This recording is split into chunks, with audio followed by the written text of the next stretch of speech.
Ouvre les guichets, ouvre les guichets, ouvre les guichets,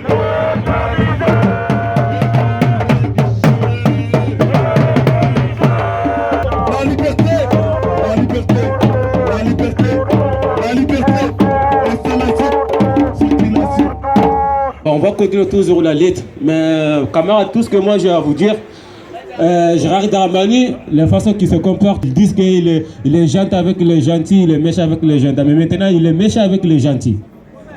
Voilà. Mais il fait tout possible pour lui, pour dénigrer l'immigration, de dire que, mais si on lui demandait pour lui, il pense que c'est le malheur de France, c'est des immigrations. Mais Oleg, c'est pas ça. Mais toujours, il continue tout ce qu'il veut. Alors si on relâche, où on va? On n'a pas de place pour y aller. Déjà avec l'association, avec les syndicats, on a du mal à trouver l'accès pour les professeurs. Et surtout qu'on est seul. Comment on va avoir l'accès? Camarades, toujours, courage. Nous, on est là pour chercher notre droit. On n'est pas venu faire la guerre ici. On n'a pas demandé l'argent. On avait demandé notre droit. Parce que leurs paroles même, ils ne respectent même pas leurs paroles. Ceux qui sont dit, avant d'être régularisés, pour présenter le fait de paie. Comment ça tu veux présenter le fait de paie, tu n'as pas de papier? C'est qui donne le papier? C'est eux. On avait travaillé, on avait notre droit. C'est le baillot qui portait des vaillants. Voilà. Parce que le moment que le patron il t'exploite, ils vont devoir tu travailles, machin, il te prend. Le jour que tu déclares ton droit, le patron ne te connaît pas. L'État est porteuse. Le moment que le pays était en genoux, qui était devant? C'est les sans-papiers. Partout. Ils vont nous utiliser comme les messieurs. S'ils sont finis, ils vont jeter dans les poubelles. On avait dit il y en a marre. On ne veut pas être d'accord. C'est fini, l'exploitation c'est fini.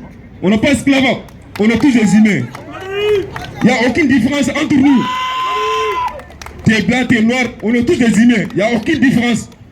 Arrêtez des hypocrisies. Non, vous voulez notre droit, camarades. Si c'est pour nous embêter les sans-papiers, ils sont prêts, hein. Mais pour te régulariser, ça va être 10 ans. Pour te donner une quitte, même pas 2 minutes. 2 ans de lutte, on est là, on travaille. Tout le monde sait, ce pays, c'est les sans-papiers qui tiennent. Sur l'Est, c'est fini. Donc, si c'est pour nous embêter à la gare, ils prennent leur voiture, mais ça peut tomber d'identité. Nous, on a marre de ça. On ne peut pas plus entendre de ça. On est même chose. Ils sont dit à la France, liberté, égalité, fraternité, que ça existe. C'est faux. Ça n'existe même pas. Parce que si eux, ils sont partis, c'est nous. Ils n'ont pas besoin de papier d'identité. Ils n'ont pas besoin que tu as papier, tu n'as pas papier. On leur donne le logement, ils vont travailler, ils vivent comme ils veulent. Mais si nous, on vient ici, on est comme des chiens. Ils ne respectent même pas du tout. Ils sont dit, voilà, supprimer l'aide médicale d'État. À cause de quoi? On ne peut pas vivre ici sans nous soigner. Merci, camarades, du courage.